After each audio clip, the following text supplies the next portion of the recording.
So this is the last haul. This is from TS Emporium. So TS Emporium is a Chinese like store. They have locations in SoCal that I've been to. My impression was that it was a less intense version of 99 Ranch because I think they have a different focus. It's more like yeah, it was less intense.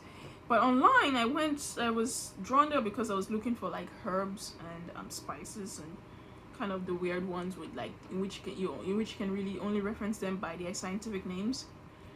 And also like if you're looking for like dried expensive ingredients like fish maw or abalone or like sea cucumber, yeah, all those things, just those fancy things, you would get them over there. Stuff like sea cucumber, those are expensive, man. They're like $1,000 a pound. I was seeing something that was $800 a pound. And I guess that's why they're prized in banquets and things like that, to show if you're rich. But anyway, this is what I got from them. So this is more of a what would you call this? This is more of an indulgent haul. Most of these things I don't need, but whatever. So dried orange peel. Very useful when you're making soup or we're making orange chicken.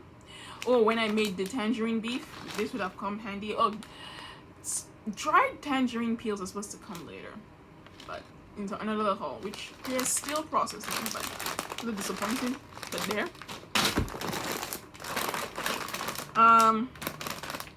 Interesting.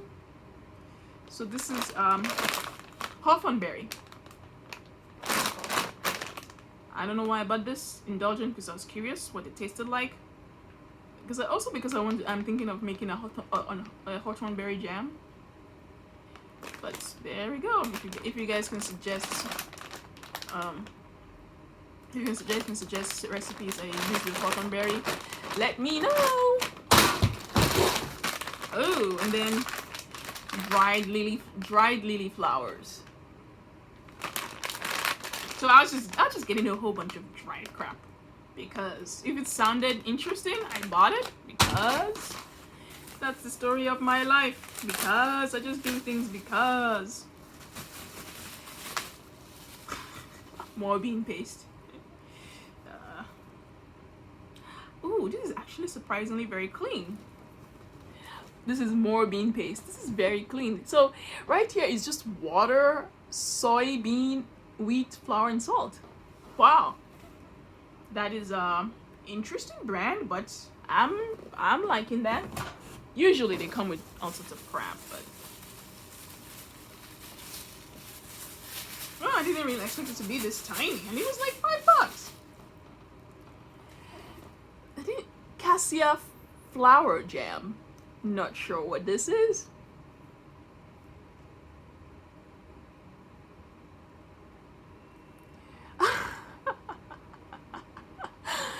This is what they say on this thing. So being less than 12-inch of the packing surface area, this food is allowed by legislation to be free from indicating the nutriment, they say. Nutriment. So they are saying it that they are legally allowed not to tell you what the nutrition information is, so we're not giving it to you. Gotta love those people. So what's in this? Cassia flour, salt, sugar. Product of Taiwan. I guess that's good.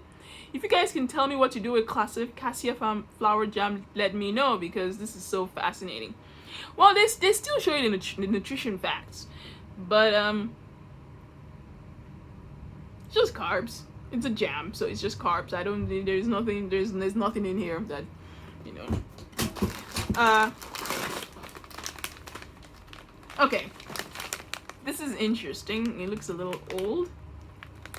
So this is fructus amami. You know where I got the idea of buying this? Because I've watched us. You know, there are all these Chinese YouTube channels. It's becoming a genre. It started with what's her name? Is this Xiao Qi? I don't know how to pronounce it. It started with Li Shi. there's this lady who builds. She's like a superwoman. You know what? She lives in farming country. She cooks. She farms. She builds houses. She spins silk. She makes I think she makes pottery. She does embroidery. She does everything. So we have, there are all these videos that gives you this glamorized life of this woman who does everything from scratch.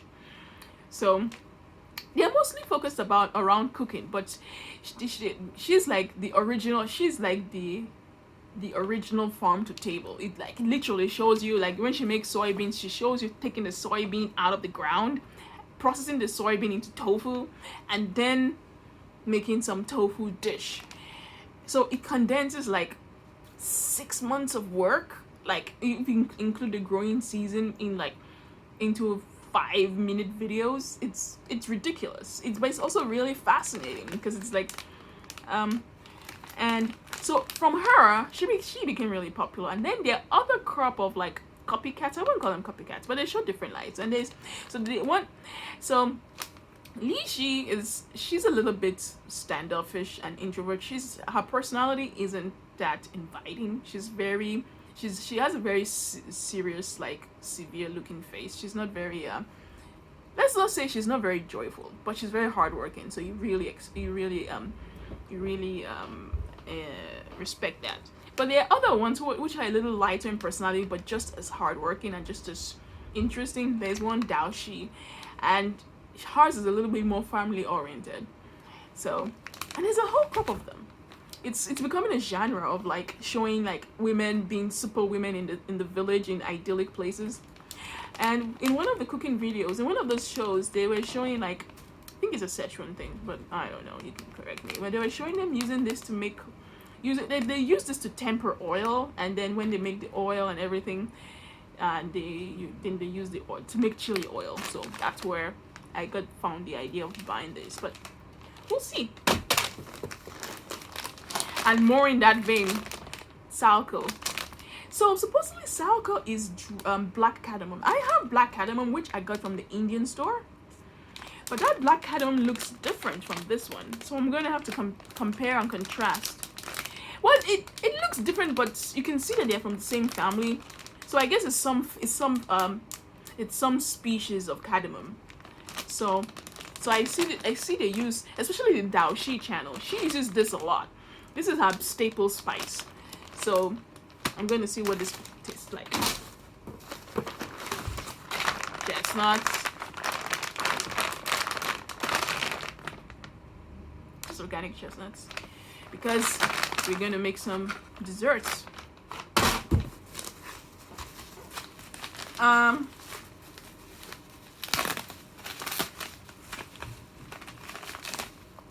Ooh, red yeast rice. This is red yeast rice. Doesn't say. I guess this is semen oriese cum monasco. Red yeast rice. I was a little bit worried about like ordering this because it's like I was kind of concerned that you might be getting rice with red coloring, but I suppose it is. Why did I get this? I got this because there's this recipe from like Chinese recipes demystified. This is by this white guy who like does really complex Chinese recipes and using original ingredients. So he has like this complex recipe for char siu, and he uses red yeast rice, and usually it's for the red coloring. But I've also been looking at other recipes that use red yeast rice, where they use it to ferment rice and then use the fermented rice to like make as a base for other ingredients. So this will be interesting. Ooh, okay. A little box in a bigger box.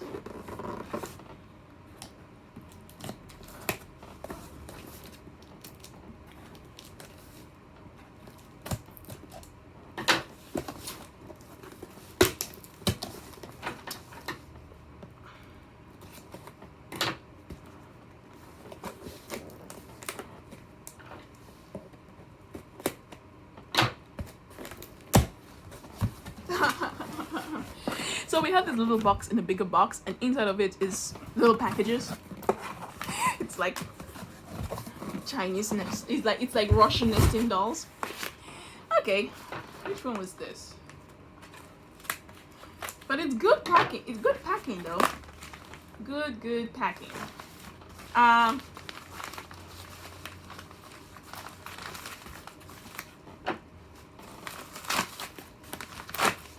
there we go. Vinegar. So this is like, yeah, so I had to check cane vinegar earlier. So this is supposed to be like an aged vinegar, like 10-year aged. So I kind of wonder how this, how this tastes. Smells different from the other. And then there's this one.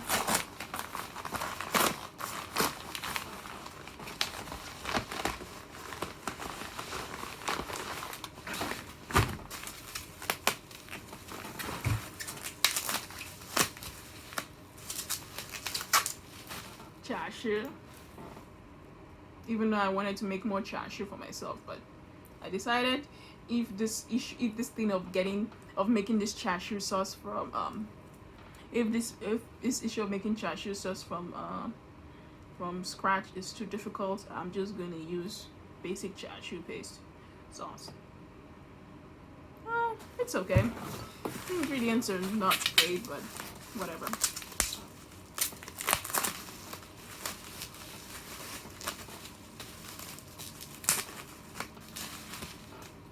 And then plum sauce. I didn't need to order this online. I can always get it, but I don't want to have to carry shit. So it's better it came to my front step. Yeah, plum sauce. What's in this? Okay, sugar, salted plums, water, rice vinegar, modified cornstarch. Oh, it's fine. Well, yeah, I was expecting other crap in there, but there's no oil. Good. Awesome. So there. Does this one have oil in it?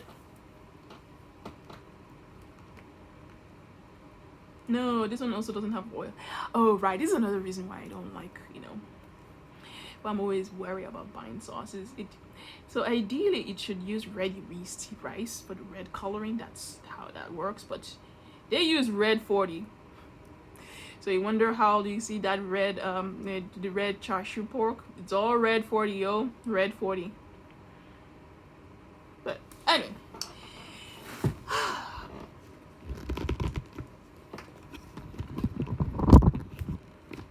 So there, that is it. That's the end of the haul. I expect more things actually to come today. So that's gonna be another video, another set of videos to go through.